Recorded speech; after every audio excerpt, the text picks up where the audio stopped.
This episode of Turnbuckle Talk is dedicated to the memory of Sycho Sid.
When the warden is away, the inmates play.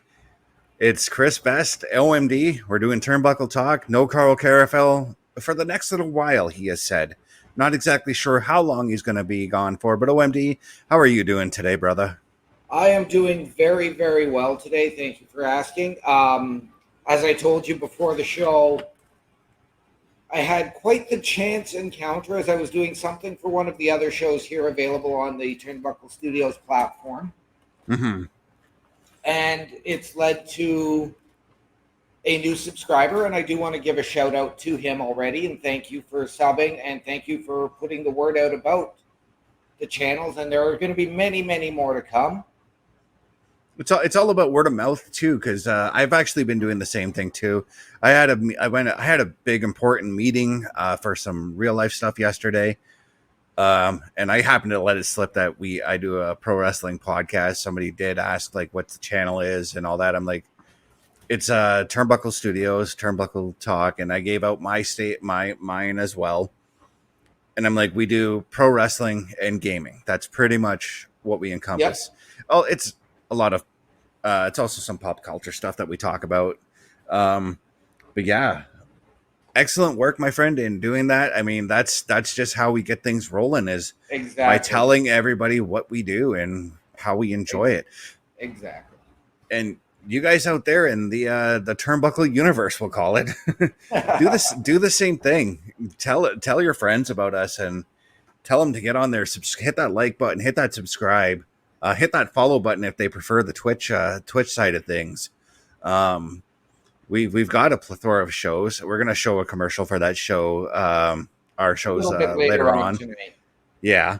But hey, we got Bobby Stats coming in right away saying hello, guys. How's it going, Bobby? Glad to have you here. Welcome, Bobby. Always a pleasure to see you, my friend. Thank you for joining. How are you enjoying this heat, by the way, OMD? Oh, I'm glad my shirts are light and comfortable for work. Mm-hmm. And then I get to come home, have a nice, lukewarm shower, and then throw on a tank top to sit here in a humid basement. Yep. That was me today, too. Before preparing to go out, and all I had to do was just go next door, which is like 2 minutes away from me. And I'm like, I made the mistake yesterday of wearing black jeans in this heat. Right. I'm like, I'm not doing that again. Bobby Stats is coming in saying he's doing good. He's catching our show and watching some NXT. And speaking of NXT, we are going to be doing some coverage on the NXT No Mercy pay-per-view. But we also have another PLE this weekend coming up, and that's going to be the start of our show here.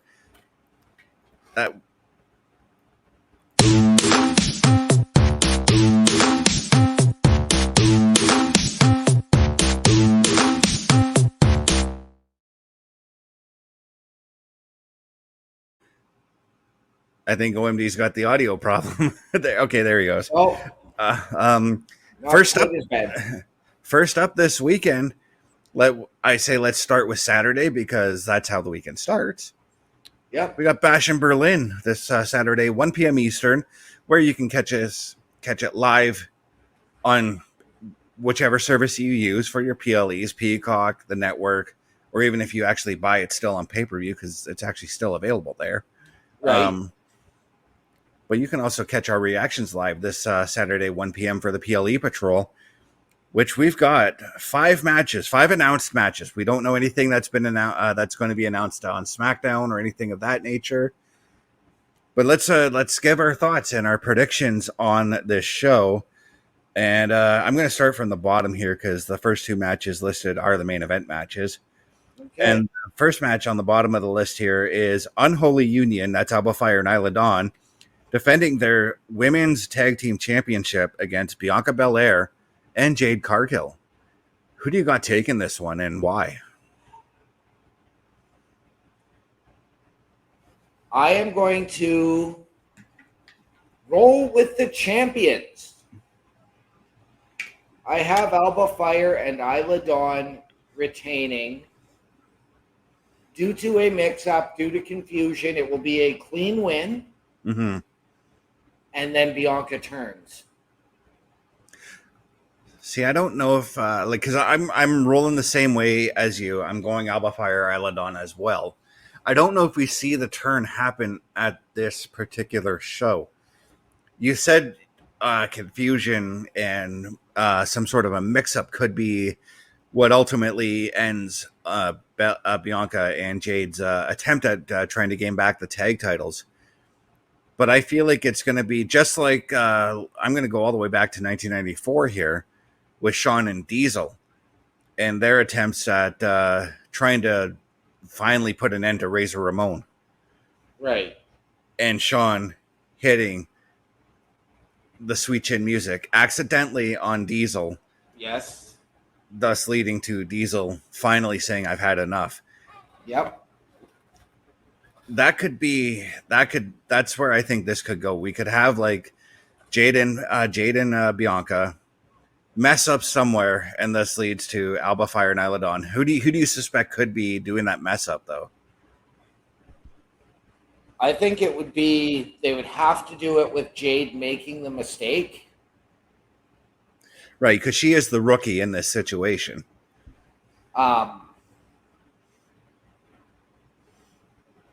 And I mean, and I've said it before too, we need to get new blood and new teams involved in the title chase, not just, as we saw on Raw, the Pure Fusion Collective and Damage Control and Bianca and Jade on SmackDown. We need new teams involved, new teams coming up to challenge. Right. I'm kind of with you on this one, and I'm gonna say to continue off. I'm gonna say it's Jade that messes up, and Bianca's like, okay, you know what, you messed up, we're good. Then they get a rematch. We'll say at Bad Blood. We'll say they get the rematch there. This time, it's not necessarily a mess up, but Alba Fire and Isla Dawn actually win clean, and I mean like clean. Like they get the finish, they get their finisher off, they pin Jade. Bianca's knocked out somewhere out at ringside. Right. See, I can't see them having Jade take the pin in either of these scenarios. I think it's got to be Bianca if you're trying to build Jade as this new megastar. But this is where we turn Jade into the sympathetic babyface. So she's already suffered the 2 losses. Her confidence is completely shook. Right. Right? So now we're starting to see the seeds of frustration in Bianca, because now she's like, dude, you've been around the ring for, at this point, it would be over a year since she got signed with the WWE. Right. You've been around this for well over a year. You should be getting it. We should be winning the tag titles. This is what Bianca's probably thinking. So then we get to part 3, maybe at Survivor Series or even the Royal Rumble, if we want to stretch it that far. Right. Actually, no. Let's go Survivor Series because I have another idea for the Royal Rumble. That's where the turn happens. The loss happens, and maybe it doesn't happen because of a loss. Maybe it happens because once again Jade messes up, and it's kind of like Tito Santana and Rick Martel when they broke up. Tito Right. accidentally hit Martel, and Martel said, "Fuck this, I'm out of here." Pardon my Right. language. I don't mean to swear on this show. Then this leads to Jade taking time off because she can take the time off if she still sort of has that special attraction aura about her. Right. Jade, then we see Bianca enter into the Royal Rumble. We don't know that Jade's entered into the Royal Rumble. Bianca has a bit of a dominant run in the Royal Rumble, clearing maybe 4 or 5 wrestlers. Right. Then Jade shows up. We finally see them. We finally see them do their thing and beat the living snot out of each other Right. until either one of them goes over. And this builds to them maybe having a match at Mania. See, and I know like we've seen it teased, so I wouldn't even be opposed to them doing a friendly one-on-one encounter as we have seen in the past as well with teams where there was sort of that internal conflict. Like Eddie and Ray, for instance. Eddie and Ray, KO and Sammy. Yeah.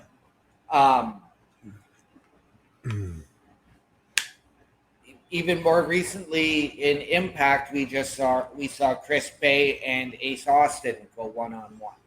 Right. As we're going to see coming up with the No Mercy pay-per-view, Wesley and Zachary Wentz. Yeah, but that's definitely not a friendly No, rivalry that right now. Not a friendly rivalry. Road Dogg and X-Pac, when they were... SummerSlam 99, they were like, hey, we don't have a match. Why do you say we go one-on-one? I think it was SummerSlam 99 they did that. Yeah, I remember them doing it on Raw as well. Yeah. So... But yeah, I mean, going back to this, I'm not done with Unholy Union being the women's tag champions. I'm actually very much enjoying their run right now. But you out there in the chat, let us know who you guys got taking this one as well. I'm with OMD on this one. It's Unholy Union. They retain. They're actually doing some fantastic stuff with the women's tag titles with them.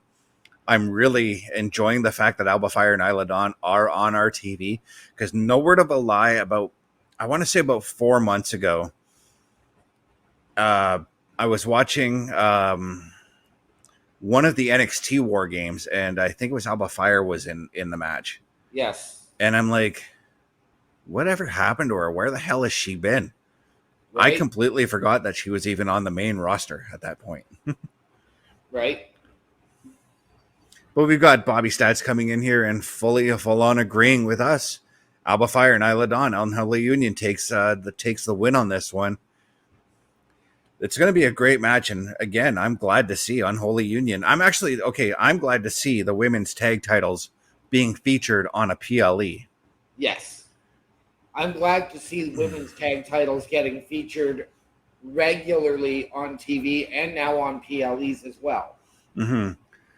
So right now, I mean, that out of all the matches on this show, that's the lowest on the card as far as matches go. Because now we're getting into the big boy matches.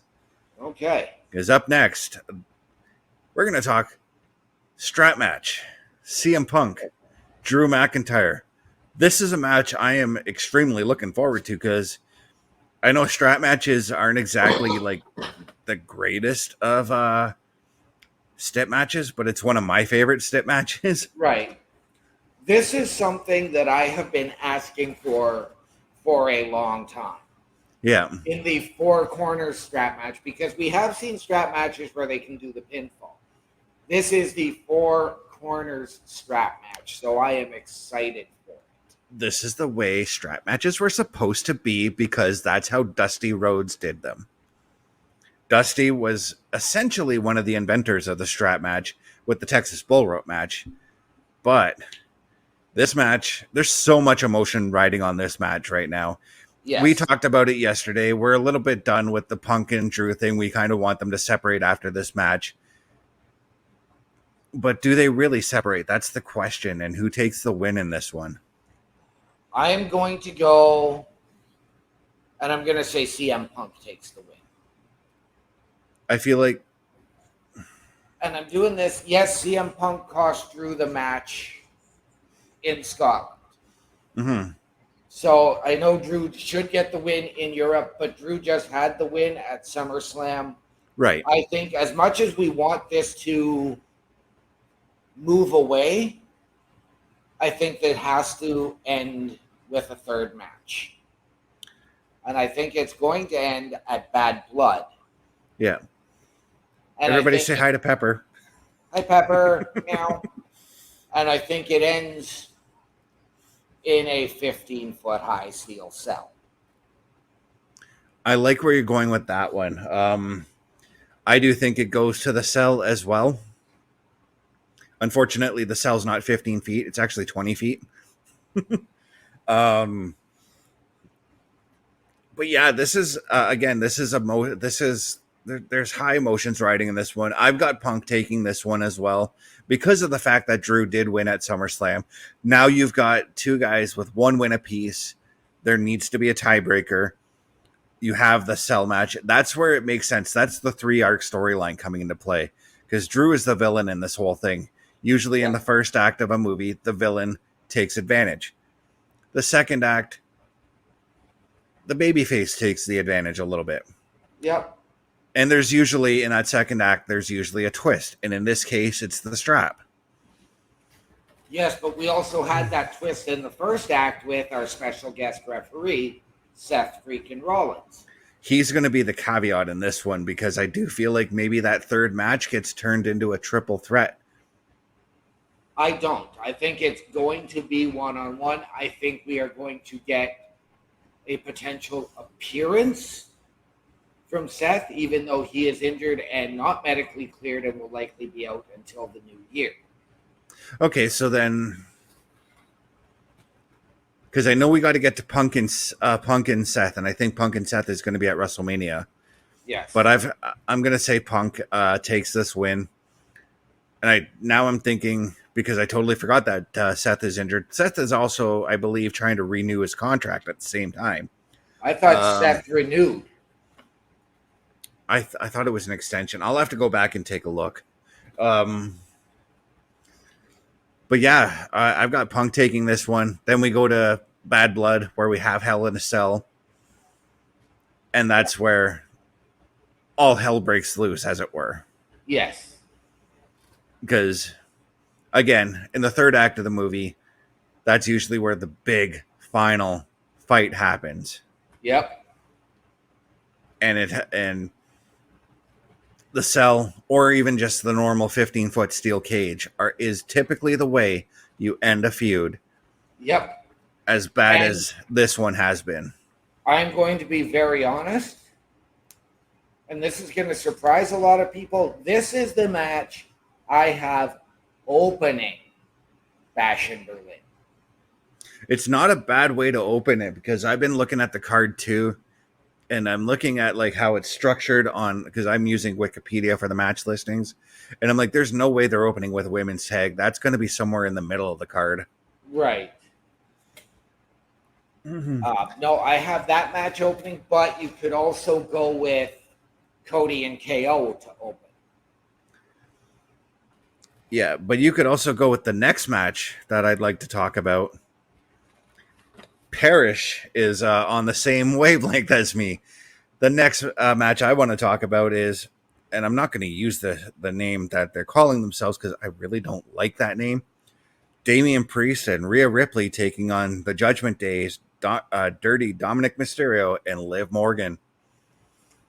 Okay. I think this is the one that opens the show. Okay, and a very fair assessment. Honestly, I think this match would probably be. I mean, because each and every match, with the exception of Cody and KO, really have a well-developed storyline. This one is a developing storyline. But I've got Liv and Dom. And why do you have Liv and Dom? Again, it's that build we've just seen Damian and Rhea strike out on their own. Dom and Liv have broken away, obviously, with the new Judgment Day.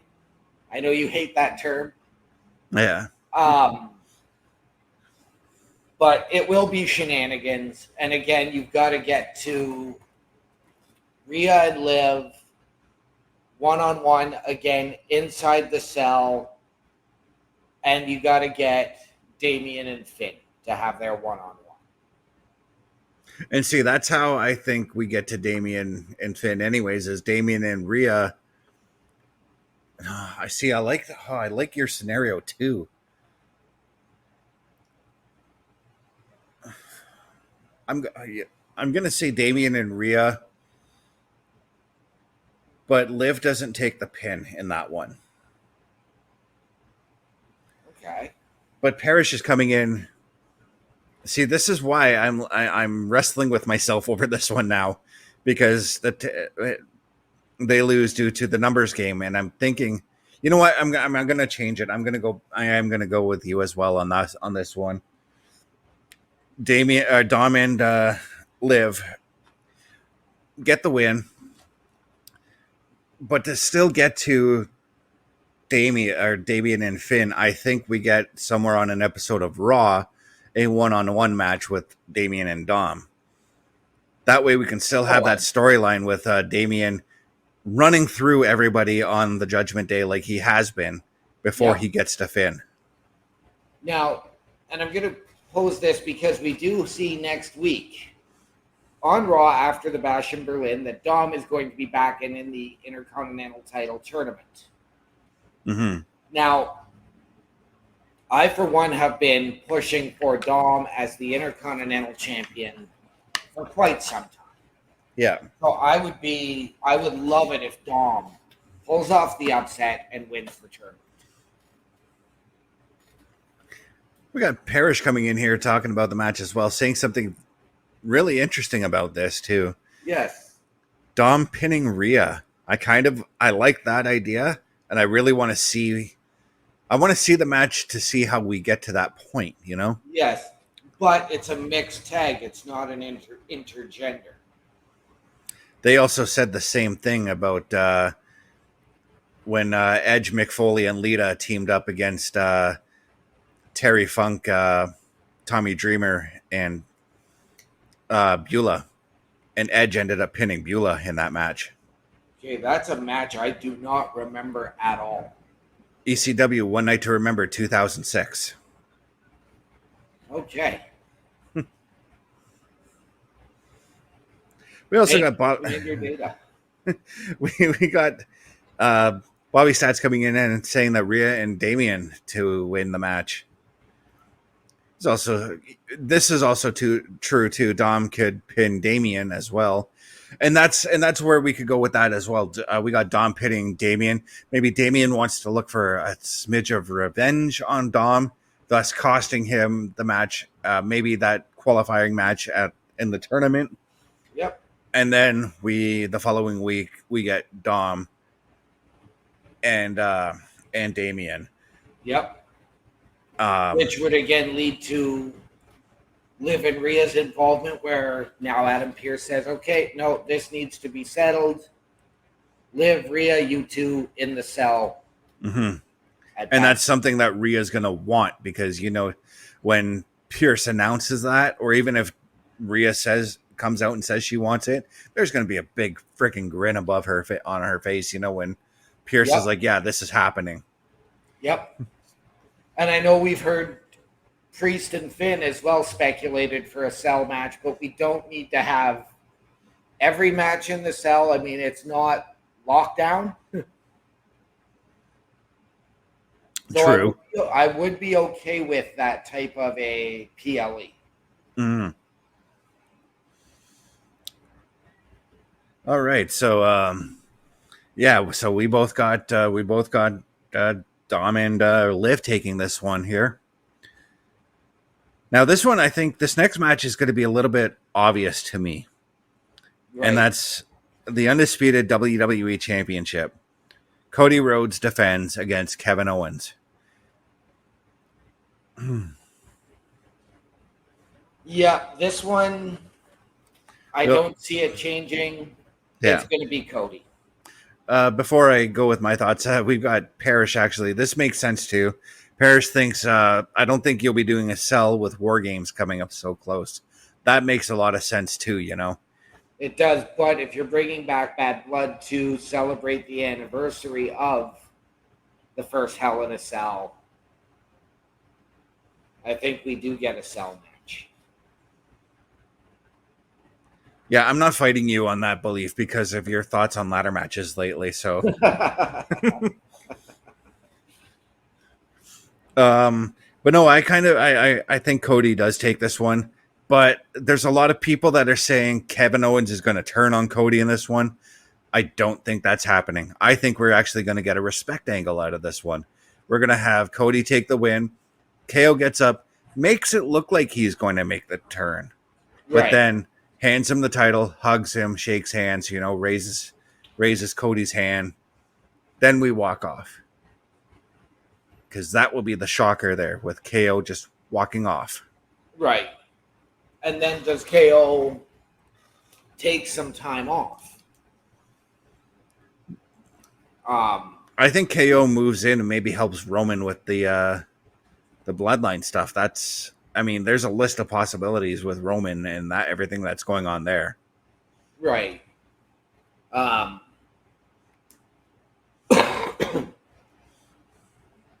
so I'm wondering if KO maybe does take some time off to recover. His contract is coming out as well in just a few months. Mm-hmm. So maybe he takes some time off to, focus on being with family. Does he want to stay on the road as much? And then when he resigns or returns, it's going to be that much more of a pop for the prize fighter. And Yeah. then he can come back and do his heel stuff. Because I would love to see it during the John Cena retirement tour. I would love to see KO and Cena one more time. I mean, let's say, yeah, that actually makes a lot of sense for KO as well. And that's based on the fact that, again, when KO came to the main roster, who was the first guy he feuded with? John Exactly. Cena. We got Bobby Stats coming in saying that he expects that Cody Rhodes is going to take the win. Now he's asking us as well, what if Randy Orton and Kevin Owens tag team again and go after the tag titles? See, You know that's where what? I think KO could get involved in that situation. Right. And you know what? I posed the exact same question last night, Bobby. But we've also asked about potentially What about Sammy and KO and KO? exactly Sammy and KO. Um, do we see that three-man faction? KO, Sammy, and Randy. Well, we're also forgetting the other bloodline members that are missing in this equation, Jimmy and Jay. Yes. I fully expect that at some point we're probably going to get the original bloodline, which was Roman Reigns, the Usos, and Sami Zayn, taking on the Sammy came in Solos. after Solo and was named the honorary Uso. So I do think that you are going to need one more. So if Sammy does come back in and he can talk KO into it, so I see exactly where you're going with that. Yeah, and this is based on the fact that maybe Hikuleo, if he is coming in, doesn't choose Roman's side or doesn't even choose Solo's side and goes Right. his own way. But yeah, if Hikuleo, Talatonga, whatever they're going to call him, comes in and chooses Solo's side, then if you've got Sammy, KO, the Usos, and Roman, you've got your 5-on-5. There's your war games right there, actually. Right. um, but yeah, this Where do you go with Cody though after this match? Though we kind of explored where you can go with KO, but where do you go with Cody afterwards? Oh, wait a minute. This again ties to the bloodlines because Solo already laid his claim to wanting to challenge Cody after after Solo's Bash in card he's Berlin. got next, but we are going to get. Reportedly, we're going to get Roman when SmackDown moves to the USA Network on the 13th of September. Right, right. Do we see that become a triple threat? Do we see Roman become a guest enforcer on the outside to let Solo have Cody one-on-one to sort of acknowledge him to then turn on him after he loses? Well, something Even though actually they've tells already battled. something tells me that Roman's going to want to go after Jacob Fatu first. Right.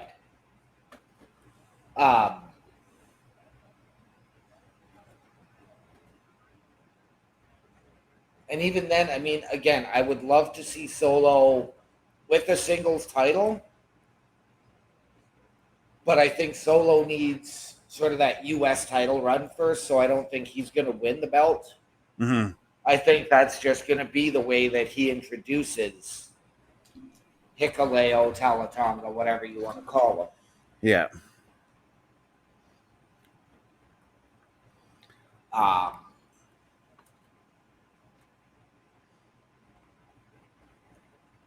And I mean, we've already all suggested Randy Orton is the guy that comes out and turns on Cody afterwards. Again, I could see that history. I could see Randy coming out and saying, Cody, can I have the next? You know, Yeah. I'm here for you. I've had your back. I could see Randy Orton doing this, as we saw last night, this humble new guy, can I have next? So, based off the next match we're going to talk about, this is a great segue because we're talking Randy Orton. Let's move on to the main event. Randy Orton and Gunther. Based off what you're saying, I guess you're taking Gunther in this one, right? I don't think there's really any other way. I'm sticking to my guns on this one as well because I've said sticking to your Gunthers? I am. Because remember what I said about him winning the belt at SummerSlam and him going into Bash in Berlin as the conquering champion and leaving Berlin as the conquering champion. I'm sticking to my guns on that one. Gunther takes it from Randy. Yes. Randy then, as you said, could very well go off and challenge Cody, saying because maybe he didn't win this title, so he thinks going after Cody might be an easier challenge. I don't know. Right. But to do that, I think we set up a solo Randy Orton #1 contenders match. Okay. Or do we see Randy slowly transition to maybe away from SmackDown, away from the Bloodline, away from Cody, and transition over to Raw? Who do you move on to after Gunther, though?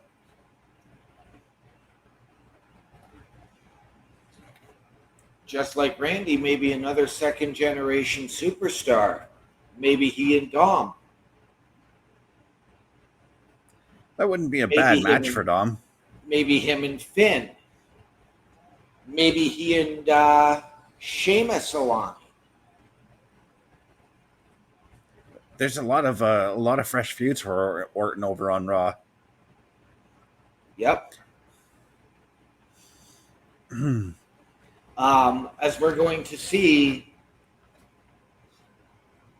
in just a few weeks, actually in about another month, when NXT transitions to the CW, we are going to get some major names going over to NXT for those first 2 weeks in CM Punk and Randy Orton. 1st, and Randy Orton on October 8th.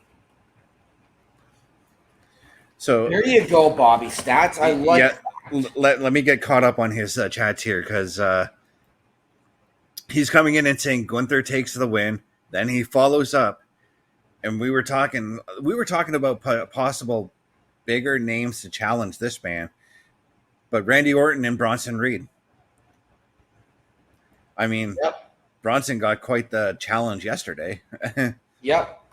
You know what, though? I could also see Randy maybe transitioning into maybe a leadership role for a team like a DIY, who seem to be sort of down on their luck. And I'm sure you've seen all of the videos that DIY have filmed with Ciampa trying to RKO Yep. Randy. So do we maybe see that, or do we see Randy turn heel and go after LA Knight? Do we see him maybe slide into a leadership role for Grayson Waller and Austin Theory? I'm kind of enjoying Orton as the babyface right now, so Right. And I have been too. And I mean, it's been refreshing to have it for the past year. which is really weird to say because like I used to think of Orton as a vanilla babyface, but he's really not this time around. Right. Um, but no, I do got Gunther taking this one. It's going to be a friggin' knockdown drag out of a match, though. I'll tell you that. Actually, every match on this show is going to be pretty damn good. Every match is going to be a knockdown drag out. I think if I had to pick my strongest matches of the night, I got to go with Punk and Drew, Yeah, and I'm then with you. mixed tag are going to be the two strongest matches of the night. Absolutely steal the show. Not to take anything away from the other three matches, I think probably the weakest match looking at this card overall has to be the women's tag titles, and That's going to be your sleeper match. Like, there's don't sleep on these four women because no, it's going to be it's going to be it's going to be fantastic. it is. I used to be worried about Jade. I still have that little bit of worry about her when I see her get in the ring, but I do see the improvements that she is making in the ring. But yeah, my match of the night too, and I'm not saying it because it's a step match. A lot of people will say that because it is, but the strap match is going to be the match of the night for me. Okay. Now that or I should say match of the afternoon, because it's going to air in the afternoon for us. Yes. I will be at Um, work, so unfortunately, I will hope to catch it when I get home in the evening. yeah, and while you're doing that, you could also listen to the PLE Patrol on replay at that I point. could. I could. Um, to catch mine and I believe Chris Parrish is going to be a part of the show. Catch our Yes. thoughts as it goes on. But what do you say we move to Sunday night Let's do it. with NXT No Mercy? I'm actually very glad that they've brought back the No Mercy name because that's one of my favorite pay-per-views. Yes. And I'm not saying that because the first No Mercy I saw, which was No Mercy, the American version, I'm going to say, in 99, which had the Edge Christian Jeff Hardy, or Edge Christian Hardy Boys, Terry Invitational Tournament ladder match. Which, by the way, Terry had like no relation to that match in the long run. It was long forgotten that she was even a prize in that match, you know. Right. But let's start this show off with you already brought it up, but Wesley and Zachary Wentz. This is going to be a high flying match. I'm just going to This say is that going right off to the be bat. this is going to be absolutely fantastic. I love both of these competitors. And in this case, I think you have to go to the guy who just turned heel in Wesley, as well as being the NXT guy, because Zach Wentz, of course, we all know was released a number of years ago. However, Wentz has been coming back and fighting and doing really well for himself in TNA, but I got to go with the newly turned heel Wesley for him to build that heel momentum. But here's the thing. We've talked about the numbers game with the Judgment Day. Right. Zachary Wentz has the numbers game in his corner. He does. But, and I would not be surprised to see Trey Miguel get involved. Before they before they debuted in NXT, the Rascals were actually heels in TNA. Right. I can't remember their third person. But we never saw that third person come over from TNA to make it all four. Do we see that third person from the Rascals in TNA come over and say, Wes called me. Why didn't you guys bring me over for the group as well? That third member was Wesley as Desmond Xavier. No, this is more recent. They added a new member in TNA. Oh.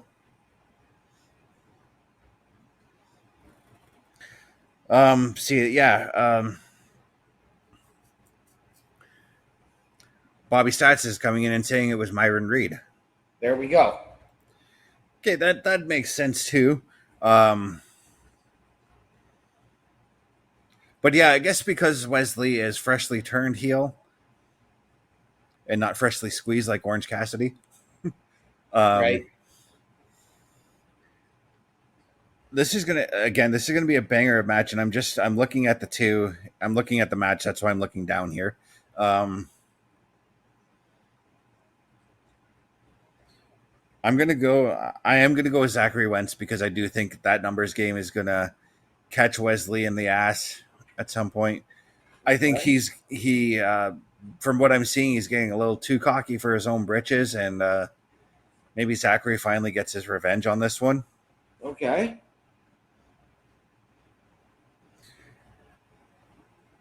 But this next match is something that really intrigues me because of who's involved here. But we've got the NXT Tag Team title match coming up next.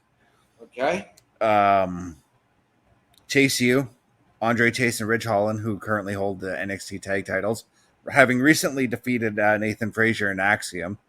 Right. I think I'm going to go ahead and say, because I'm ready for Nathan Frazier and Axiom to move on and do their own thing. Yep. I'm going to say Chase U takes this one. And Okay. I'm saying that with a little bit of an asterisk because, like I've said about Blair Davenport, how I've had a hard time turning my fandom for her. The same can be said for me with Andre Chase. Right.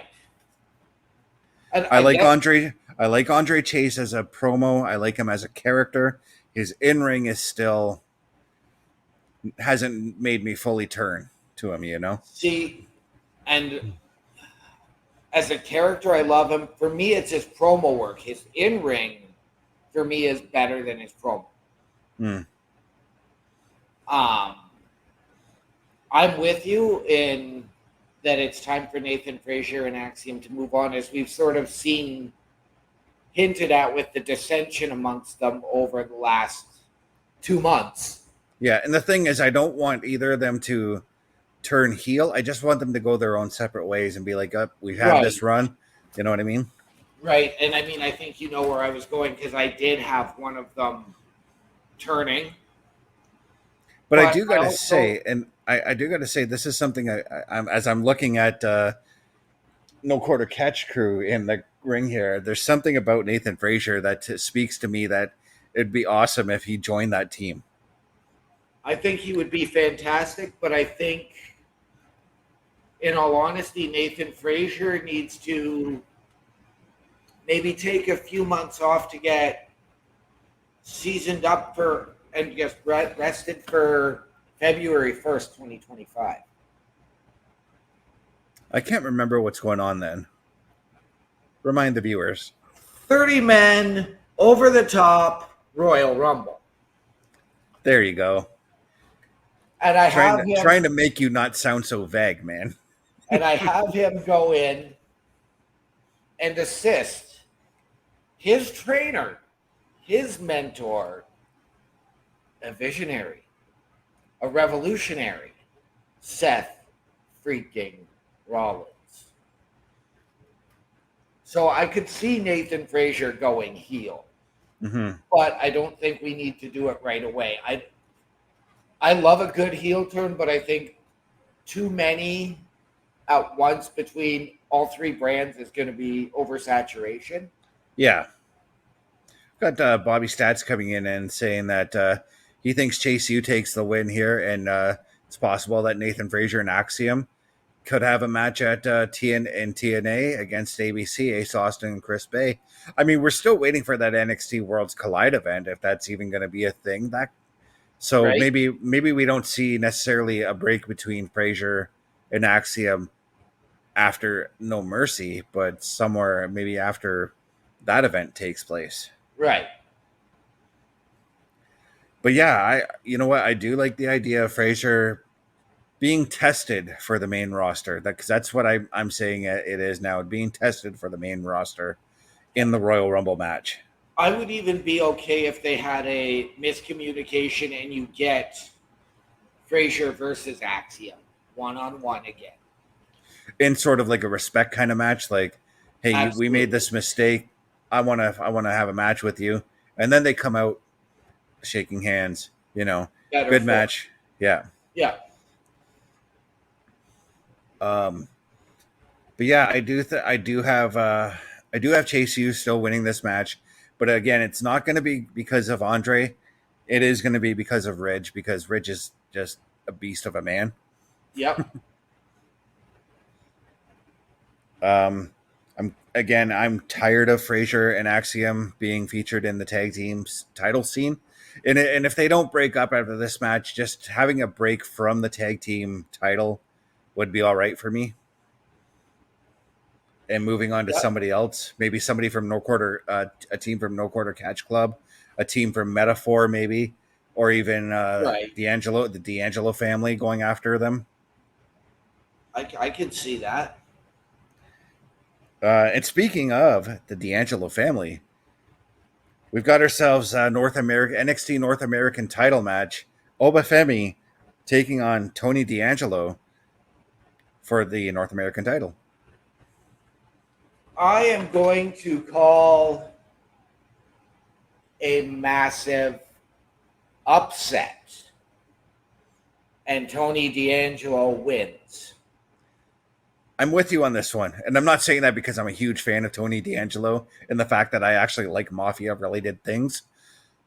Um, I'm totally with you on this one. I'm ready for Obafemi to move away from the North American title scene.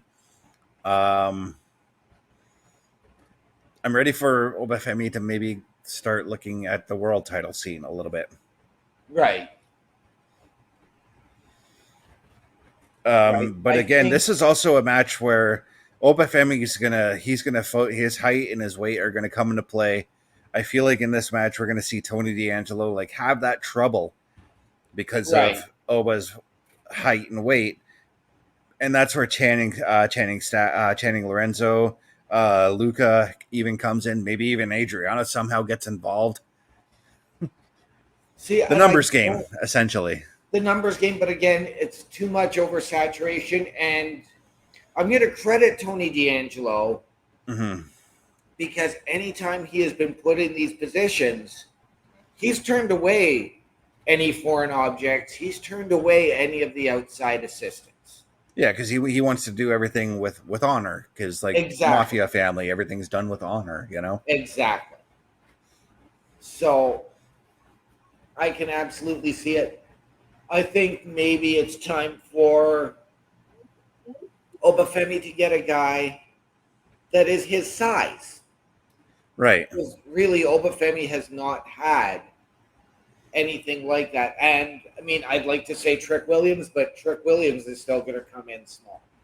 I think you have to maybe look at a potential matchup with Moose at TNA.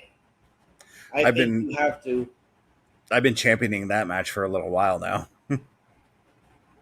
I think maybe if you want to really look at it and get two big men slapping meat, bring Odyssey Jones over for a night. Hell, I mean, I know right now they kind of took Braun off TV with the thing last night, but even having Braun coming down and having a match with him would be awesome. Right?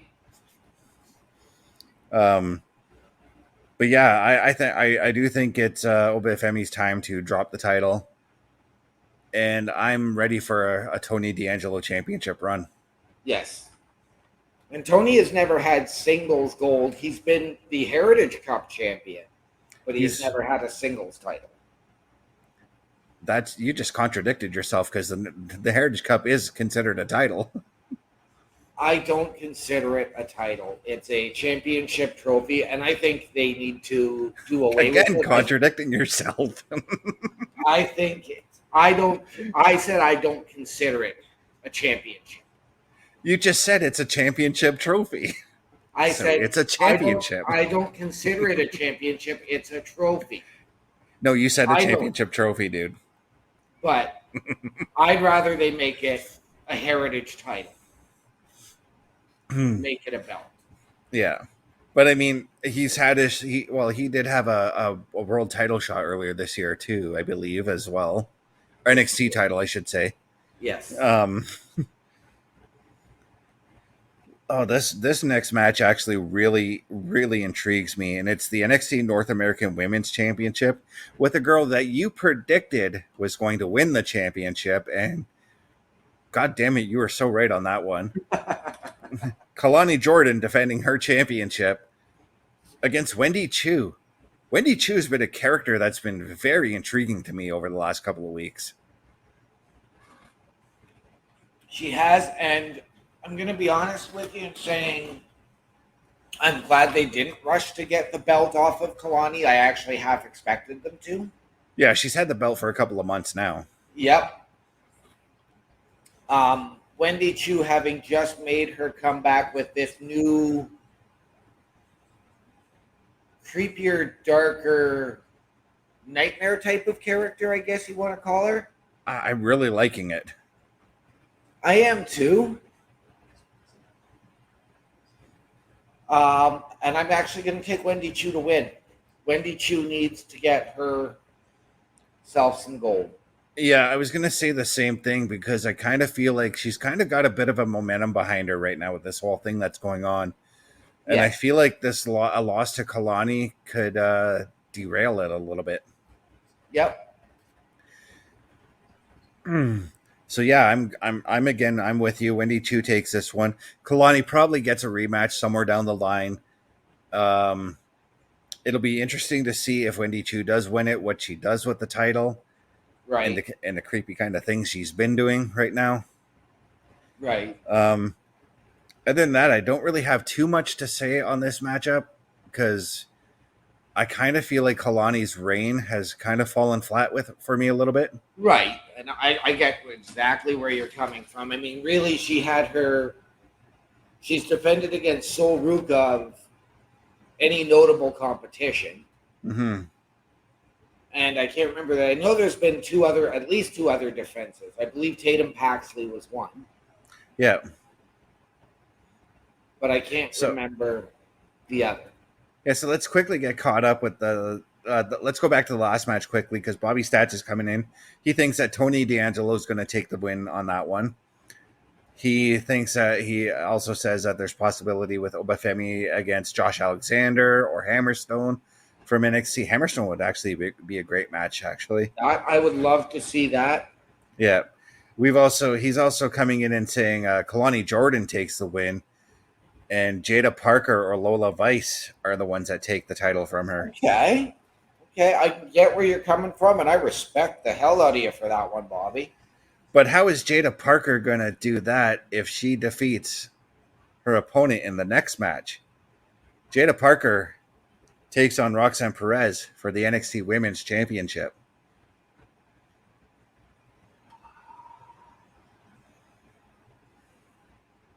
I don't see it. Jada Parker really has not done anything for me. I don't see what the big deal is behind her. I find her entertaining in the ring, but I don't quite get what her character is just yet. Right. I don't even find her that entertaining in the ring. And to top that off with not knowing who or what she is, Mm-hmm. I cannot see it. I think the reign of Roxanne continues. I'm actually with you on this one, but I had to use Kalani. I had to use that comment as a segue because that was just perfect, Bobby. Thank you for that segue. Yes, yes. um, this is going to be again, like I've been saying, I've been finding Jada entertaining in the ring. I don't understand what her character is just yet. But don't sleep on this one because Roxanne Perez has been known to pull out some pretty good matches out of people we're not quite certain Oh, on, you know? oh, no question, Roxanne. There is a reason she is a prodigy. I have watched her since she was in Ring of Honor as Roxy. Mm-hmm. Um, but again, in this one, I'm thinking maybe we get a little bit of interference. Maybe we get Roxanne's best friend returning. Oh, one Cora Jade. She's due back any time now. Yep. And maybe we get the Mean Girls crew or the new version of a Toxic Attraction type of thing with those two. Yeah. Well, I mean, they both carry like that punk girl kind of image, so it would be more so of another version of the Riot Squad, as it were, Right, but more heelish than what the Riot Squad were doing. right. Um, yeah, I think I do think Roxanne takes this win because of the fact that she's just been leaps and bounds above everybody else right now on the NXT Yep. women's roster. I think she's full on ready for the main roster. I think she also shows up in the women's rumble. Yes. I think both her and Cora Jade show up in the Women's Rumble. Yeah. Bobby Stats is coming in and saying that Roxanne Perez takes the win, and we see a new challenger step up to Roxanne Perez. That's the question that I've got coming out of this one: is who steps up to challenge. That's where Jada Parker is challenging, but even Lola Vice, because Lola Vice is starting to get some momentum behind her right now. Yes, she is. Lola Vice stepping up to Roxanne Perez would make a lot more sense right now to me as well. What about a potential blockbuster return to NXT and we keep her away from the Wyatt Six? What about Alexa Bliss? That would be a fun match. That would be a star-making match for Roxanne. I like that one. I like that one too. Because you can have Alexa Bliss coming in and saying, look, I was here on NXT when the first NXT Women's Champion was crowned, that being Paige Saraya. Yep. She could be like, I've never had that chance to become the NXT Women's Champion. I want that chance, you know? Yeah. Or, again, I'm going to put this one out there too, a returning Charlotte. Can you imagine Charlotte as the teacher versus the prodigy? I don't want Charlotte near any titles right now. I don't either, but I think if you can have Charlotte go down, have Roxanne still go over, Mm-hmm. but have Charlotte go down, I think that would be Again, that's a star-making yeah. match again for Roxanne. Absolutely. I don't mind that idea, but again, I just want Charlotte away from titles right now. Right. So her coming in, like, I don't know. We'll have to see how that plays out. We'll have to see how everything plays out as far as Roxanne Perez and the Women's Championship goes. Bobby, I love your idea there as well. Giselle Shaw or Amasha Slamovich. I could absolutely get behind that. Probably more so with Masha. Yeah, because remember last year when we didn't know where Masha Slamovich was going to go and she signed with TNA because she was fielding offers from the WWE and TNA. Yes. I think one of the matches we talked about was Roxanne Perez possibly having a match with her. I'm going to bring up another name as well from TNA that I think would be a perfect fit, and she was a former NXT release, and that being Killer Kelly. I could get behind that as long as it's not Ash by Elegance from TNA coming in. No, Sorry. it won't be Ash by Elegance. We don't need Dana Brooke. We're already getting a match by Elegance at the next TNA event. Okay, so if I decide to watch that match, remind me to take an OMD locker room break at that point. But now we're going to get to the match that I want to see. The match that I'm totally jacked for. The only reason why I'm one of the reasons I want to do this, the PLE Patrol for No Mercy. Ethan Page taking on, say his name, and he appears, Joe Hendry. This is the Yes. match I've been saying for months when Joe Hendry came in that he was going to go after the NXT title. Yes. And I've been doubted because of that. I have never doubted that. Yeah. I have wrestled with the outcome of this match. Because I would love to see Joe Hendry win it, become that first crossover cross-brand champion Speaking for TNA, of for speaking NXT. of speaking of Hendry, he's on my screen right now. Said his name and he appeared. Right?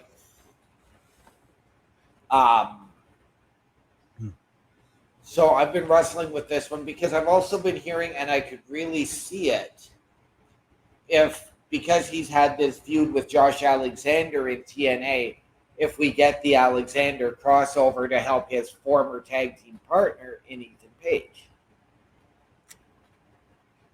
Okay. So, yes, I would love to see Joe Hendry as the first NXT champion. But at the same time, do we get that? And then do we get a Joe Hendry Trick Williams versus the North?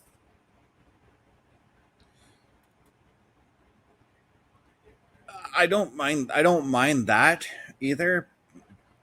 But I have a scenario in my head that I've been playing out.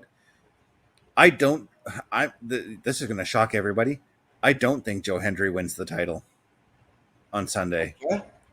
As much as I'm a giant fan of his, I do think Ethan Page retains it. I feel like Ethan Page just got the belt still. Right. And I realized that he won it the same night Kalani Jordan became the NXT North American champion. Right. There's still a lot for Ethan Page that I want to see with the title, with him as the champion.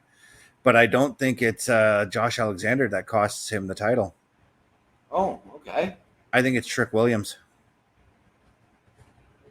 Interesting. And I like where you're going with that. And I think that stems from Joe Hendry kind of showing him up in that one tag team match some weeks back. Right. We just saw them have that discussion backstage. Obviously, I couldn't hear it because. Mm-hmm. I think Ethan Page goes on and retains. If Joe Hendry wins, I'm going to be the happiest guy on the planet. That's for damn sure. But yeah, I think Ethan Page retains because I do want to see more of Ethan with the title. Right.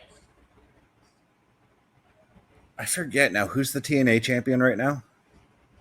Oh, it's Dolph, right? Yeah. Yeah, Nick Nemeth. I do think we can see Ethan Page and Nick Nemeth have a fight at Worlds Collide. If we do get a Worlds Collide, this is on an I could see it. At the same time, coming up at the next, I believe it. I can't remember. It might be at Bound for Glory, but I think it's before that. We are getting Nick Nemeth versus Josh Alexander in a 60-minute Iron Man match. Okay, so that's where if Josh Alexander takes the title there, now we have the North kind of reigning supreme over each other, and maybe we get if we are getting a Worlds Collide pay-per-view, what if we get Josh Alexander and Ethan Page fighting each other at that show?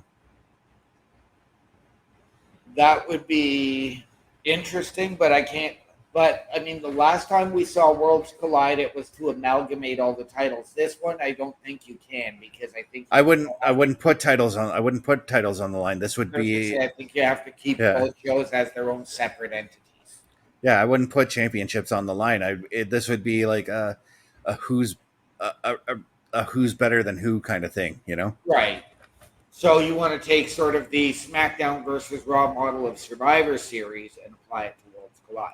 Yeah, that's what I mean. Except without the Survivor Series matches or anything of that nature. But we got Bobby Stats coming in and saying that I think Trick Williams will screw Joe Hendry. Trick Williams will then go on and feud with Joe Hendry. That's where I'm spinning off to, and that's again where we go with the Worlds Collide or whatever, Right. and have a match even on the first night of on the CW network. See, yeah, that's another thing too. That CW those CW shows. Yeah. You got to do something big with those shows. Those are going to be huge. Absolutely.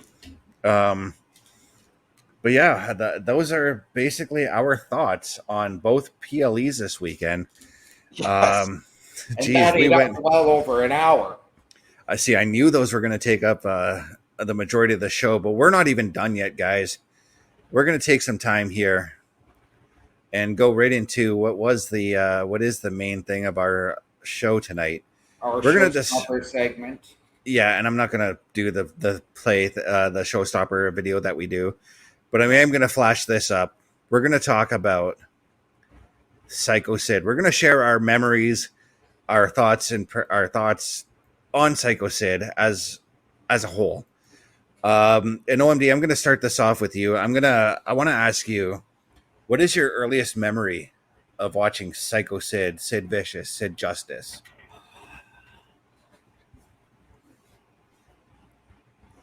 WrestleMania 8 against Hogan. Do you remember? A little trivia question I want to ask you, because I know the answer to this. Who was in Sid's corner that night? That would have been. It's right there. Like I can visually see it. He's been a very long time employee of the WWE.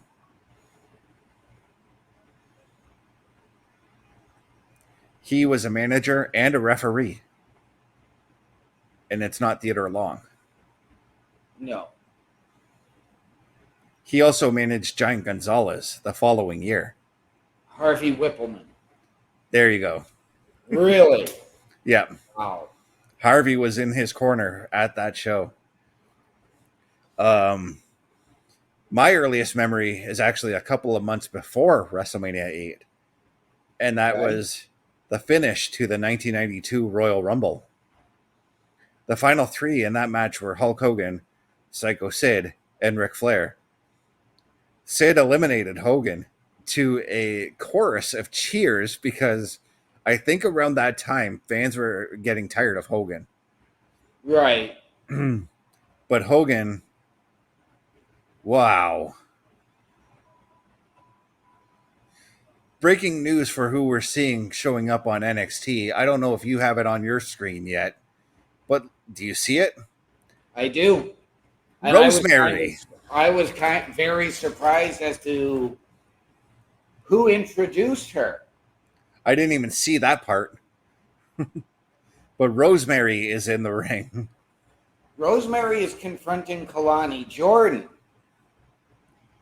who, after literally having a stare down with the video wall in Wendy Chu, a mystery figure walked into the back with the hood up and Wendy Chu pointed.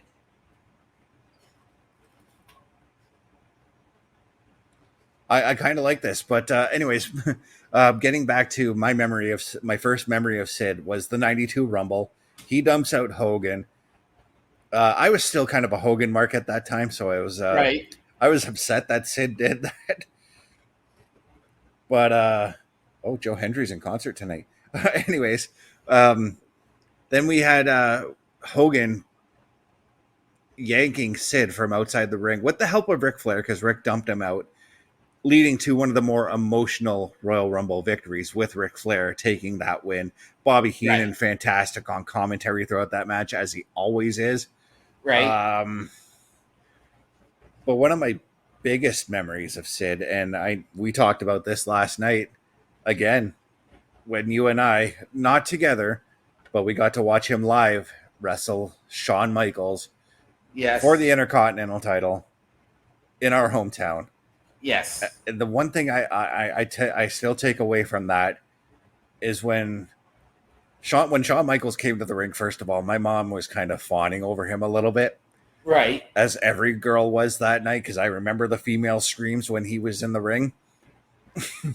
Right. But then when Sid came out, she just had this look. She's like, she turned and looked at me. She's like, "Holy Chris, he is huge." I'm like, "Yeah, Mom, he's seven.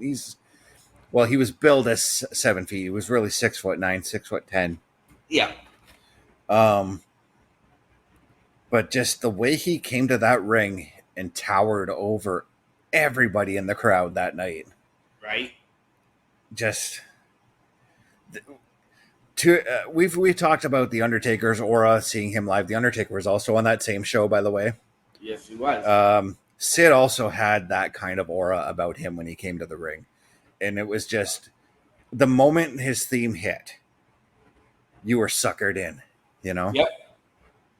And I mean, for as eerie as his theme was for that time, Yeah, um, and I loved it. it's still one of my go-to songs when I want to listen to Full Metal. I remember being really disappointed after he left and showed up in WCW again, because he was one of those guys that sort of jumped back and forth like windshield wipers. Yeah. I mean, he was involved in one of the most silliest segments in WCW. That being when they revealed the Shockmaster. Sid was out there with British Bulldog Sting and the Harlem Heat. Yep. And Sid, God bless his soul in this one, but he really tried to recover that botch. He really did try, and you could see, like, because he tried to turn the attention over to him by yelling and, you know, Yep. trying to repair what had just happened. But you hear Bulldog saying he fell on his fucking arse, and that kind of ruined it. Pardon my language again. One of my other,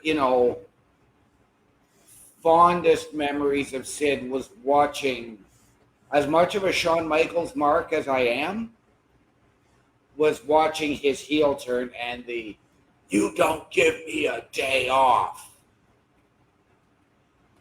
and then leveling shit. Oh, the power bomb, yeah, when he power bombed him 7 times, I believe it was. Yep. The build to Shawn Michaels' return because of that was emotional. Like, they acted as if it was the end of Shawn Michaels' career, and they played that tribute song. They did it for weeks on end on Superstars and Raw. I remember that very well. For him to face Diesel in that time and land the power bomb, breaking Diesel's arm, not intentionally, of course. It was just one of those things. Yeah. And then joining the $1 Million Corporation, just elevating the $1 Million Corporation that much more when he did that. Right. Because they called him the crown jewel of the $1 Million Corporation. When something fell behind you there. Just, again, Sid still had that aura, even though he was a part of the $1 Million Corporation, and he sort of stuck out as a sore thumb during that thing. But yes, having Ted DiBiase in his corner really helped elevate him that much more. Yes. And then you look at, and you look at the people that he worked with and teamed with. I mean, before we had even heard of him, he was part of the Masters of the Powerbomb tag team with Vader. Yes, a member of the Horsemen. He was also a member of the Skyscrapers after Undertaker left. Yes. And that's where I was going next. Yeah.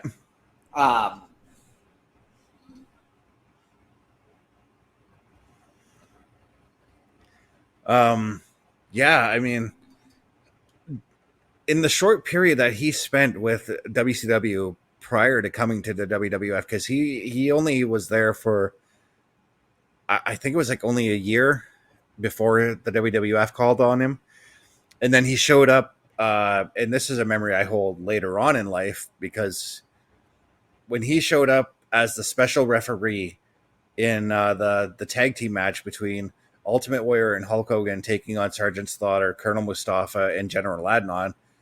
Wow, a lot of people in that match are now passed on. That's kind of Yes. dark. Um, there was something I was thinking about, and I was actually thinking about this just a few days ago, because I was thinking about the controversy that surrounded that match. You know, Warrior demanding his payday for WrestleMania, otherwise he wasn't going to do the match. Why didn't Vince just give him the payday and then send him packing and then have Sid and Hogan team up? Because it was all leading to Sid and Hogan being a tag team for a little bit after that. Right. And then, I mean, you can never forget some of his more infamous promos. And of course, maybe the worst spot ever that he was involved in, when he tried to do the jump off the second rope and shattered his leg. I cringe because I'm replaying that in my head right now, and that was a move that like he decided to do because bro Vince Russo wanted him to do something different, Right. and Sid was never ever a high flying dude, never ever No. was. He was straight up power. He's straight up, I'm gonna come to the ring, I'm gonna beat your ass, and that's it. Yep. One of the best big men to ever work in the industry. Yeah. What is your favorite Sid match?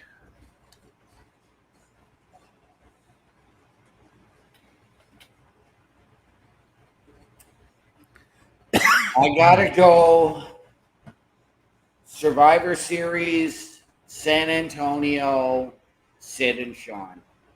That wasn't Survivor Series. That was Royal Rumble. Oh, When you're talking about when Michaels took the belt back off of him, right?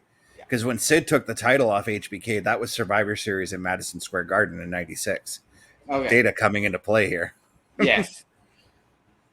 I hated the MSG match because of Sid winning.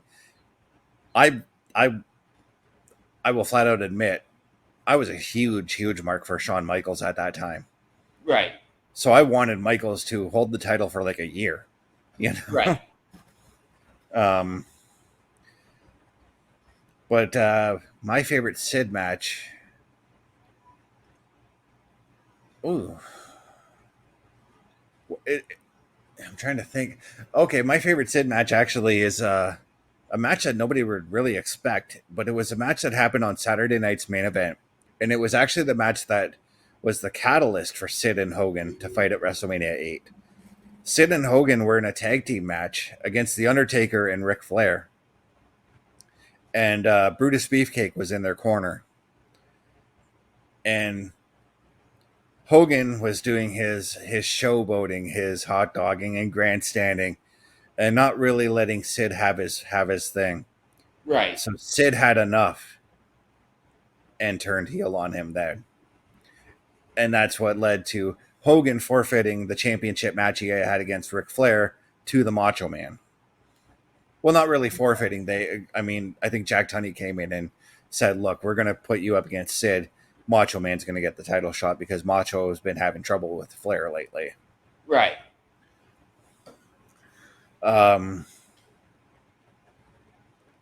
Okay. Best Sid promo. What do you think that was? That's going to be a hard one because he wasn't the greatest on mic. I'm going to flat out No, admit that. no, he wasn't. I think For me, it's "You Don't Give Me the Night Off." yeah. That was a definitely a memorable one. I don't know if you would really count this as a promo, but when Goldberg crushed his car and he goes out and he sees that his car is crushed and all he does is stand there and just yell Goldberg, Goldberg. that just that was cheesy acting as at its finest. You Right. know? Right.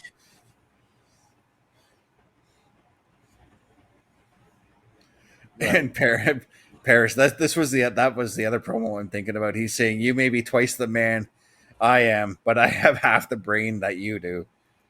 Yep. Yeah, yeah. That was again the promo against Scott Hall and Kevin Nash. Yeah. And that um, was, I think, him stumbling over his words, getting the line mixed up, not. yeah, because he came out and said like what was actually supposed to be said in that promo some years later. Um, but another favorite thing of mine with Sid, and this actually does not relate to wrestling at all, but his watching his son compete on Big Brother. They actually interviewed Sid for during his time there, and we got to see a little bit of that family side that they talked about in Right. the video package last night, and that was actually really nice to see. We saw Sid the family man in that little Right. package, and it was really cool to see that. Right. Absolutely.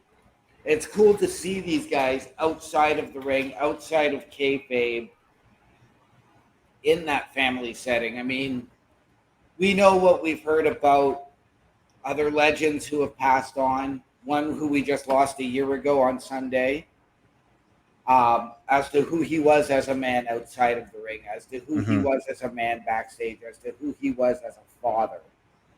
And we also got that with another anniversary passing that we failed to talk about yesterday, that being one Terry Funk as well.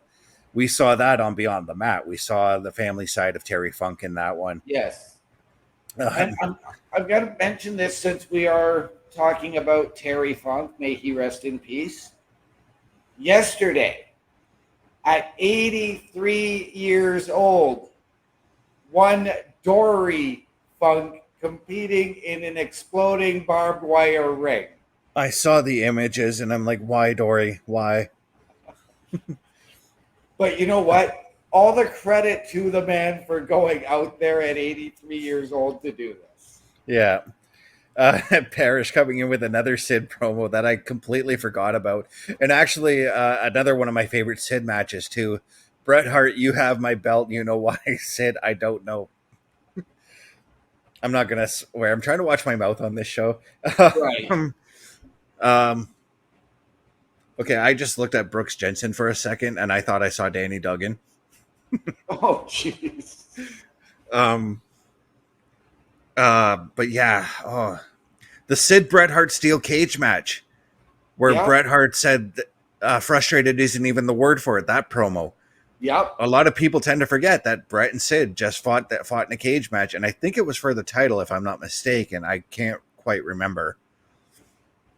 Or even the night after In Your House Final Four, when Sid reclaimed the WWF title from Bret Hart after a Right. 24-hour run, which then led to Sid's second WrestleMania match. By the way, how many guys can say they've only had two WrestleMania matches and they were both main eventers? Sid is pretty Right. much one of those guys that can do that. Right. He main evented against Taker WrestleMania 13. Yes, he did. And there's also a lot of funny stories that come out from Sid, like the time. Again, I still can't remember which promotion he was working for, but the time he didn't want to go and do a Raw or a Nitro because he wanted to go play softball. Yes, I think it, that was WCW. yeah. Or the backstage fight with Arn Anderson where he ran and grabbed a pair of scissors. Yep. What was the other one that I was just thinking of? Oh, Taker and Sid. The rumor that he crapped his pants in that match. Right. He didn't, but No. there was always that rumor that happened. But in all honesty, I mean, God rest his soul. Sid, we love you. We miss you. Rest in peace. But I think it's Thank you time. to the Yeah. master and ruler of the world. As Carl Karafel once said last night, you may not be the master of the or ruler of the world, but now you are the master and the ruler of heaven. Yeah. Yes. So, what do you say we hand out them socials there, OMD? Starting off with you. Let's do it. Let's do it. The people can find me on the Book of Faces at Daniel Hrycyk, Hrycyk, on Snapchat at One Man Dynamic, capitals on O, M, and D, on Twitch at OMD17, and on Discord at OMD6370. All right, and you guys can find me at youtube.com at CBRS Entertainment, twitch.tv CBRS_entertainment, threads.net at CBestFilms83, facebook.com Chris.best83, tiktok.com CBRS.entertainment. And before we end off with our calendar, what are those famous words that one Carl Karafel would say? In the immortal words of Carl Karafel, ladies and gentlemen, the world is a scary place. Take care of each other. Thank you, and good night.